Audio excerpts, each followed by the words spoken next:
श्री कृष्ण गोविंद हरे मुरारे, हे नाथ नारायण वासुदेव। राधे राधे दोस्तों, सरिता ज्ञान गंगा में आप सभी का स्वागत है।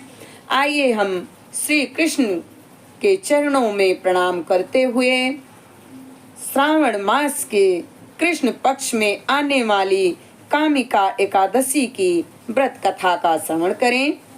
युधिष्ठिर जी ने पूछा, गोविंद वासुदेव, आपको मेरा प्रणाम है। श्रावण मास के कृष्ण पक्ष में कौन सी एकादशी होती है, कृपया उसका वर्णन कीजिए। भगवान श्री कृष्ण जी बोले, राजन सुनो, मैं तुम्हें एक पाप नाशक उपाख्यान सुनाता हूँ, जिसे पूर्व काल में ब्रह्मा जी ने नारद जी के पूछने पर कहा था। नारद जी ने प्रश्न किया, हे भगवान, हे कमलासन, मैं आपसे यह सुनना चाहता हूँ कि श्रावण के कृष्ण पक्ष में जो एकादशी होती है उसका क्या नाम है, उसके देवता कौन हैं तथा उससे कौन सा पुण्य होता है। प्रभो, यह सब हमें बताइए। ब्रह्मा जी ने कहा, नारद सुनो, मैं संपूर्ण लोकों के हित की इच्छा से तुम्हारे प्रश्न का उत्तर दे रहा हूँ। श्रावण मास में जो कृष्ण पक्ष की एकादशी होती है उसका नाम कामिका है। उसके श्रवण मात्र से वाजपेयी यज्ञ का फल मिलता है। उस दिन श्रीधर, हरि, विष्णु, माधव और मधुसूदन आदि नामों से भगवान का पूजन करना चाहिए। भगवान श्री कृष्ण के पूजन से जो फल मिलता है वह गंगा, काशी, नैमिषारण्य तथा पुष्कर क्षेत्र में भी सुलभ नहीं है। सिंह राशि के बृहस्पति होने पर तथा व्यतिपात और दंड योग में गोदावरी स्नान से जिस फल की प्राप्ति होती है वही फल भगवान श्री कृष्ण के पूजन से भी मिल जाता है। जो समुद्र और वन सहित समूची पृथ्वी का दान करता है तथा जो कामिका एकादशी का व्रत करता है वे दोनों समान फल के भागी माने गए हैं। जो ब्याई हुई गाय को अन्य सामग्रियों सहित दान करता है उस मनुष्य को जो फल की प्राप्ति होती है वही कामिका एकादशी का व्रत करने वाले को मिलता है। जो नर श्रेष्ठ श्रावण मास में भगवान श्रीधर का पूजन करता है उसके द्वारा गंधर्वों और नागों सहित संपूर्ण देवताओं की पूजा हो जाती है।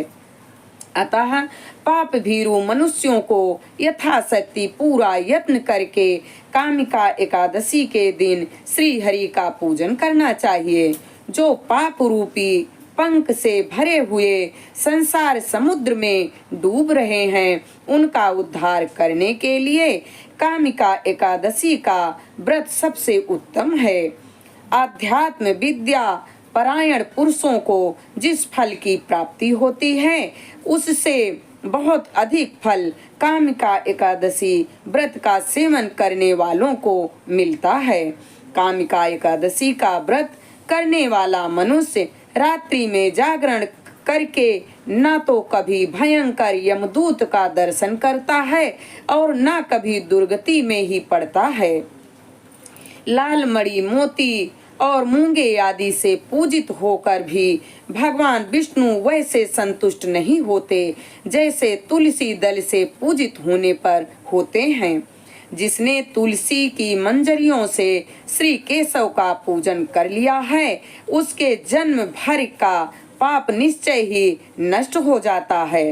जो दर्शन करने पर सारे पाप समुदाय का नाश कर देती है, स्पर्श करने पर शरीर को पवित्र बनाती है, प्रणाम करने पर रोगों का निवारण करती है, जल से सींचने पर यमराज को भी भय पहुंचाती है, आरोपित करने पर भगवान श्री कृष्ण के समीप ले जाती है और भगवान के चरणों में चढ़ाने पर मोक्ष रूपी फल प्रदान करती है। उस तुलसी देवी को नमस्कार है जो मनुष्य एकादशी के दिन रात दीप दान करता है। उसके पुण्य की संख्या चित्रगुप्त भी नहीं जानते। एकादशी के दिन भगवान श्री कृष्ण के सन्मुख जिसका दीपक जलता है उसके पितर स्वर्ग लोक में स्थित होकर अमृतपान से तृप्त होते हैं। घी या तेल के दीपक से भगवान के सामने दीपक जलाकर मनुष्य देह त्याग के पश्चात करोड़ों दीपकों से पूजित हो स्वर्ग लोक को जाता है। भगवान श्री कृष्ण जी कहते हैं, युधिष्ठिर, यह तुम्हारे सामने मैंने कामिका एकादशी की महिमा का वर्णन किया है। कामिका सब पातकों को हरने वाली है, अतः मानवों को इसका व्रत अवश्य करना चाहिए।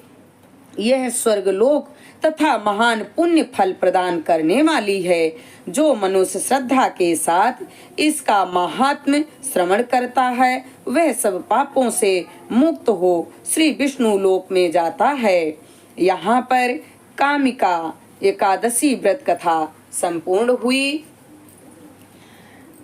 श्री कृष्ण गोविंदे हरे मुरारे, हे नाथ नारायण वासुदेव। श्री भगवान श्री कृष्ण के चरणों में प्रणाम करते हुए हम इस कथा को यहीं पर विराम देते हैं।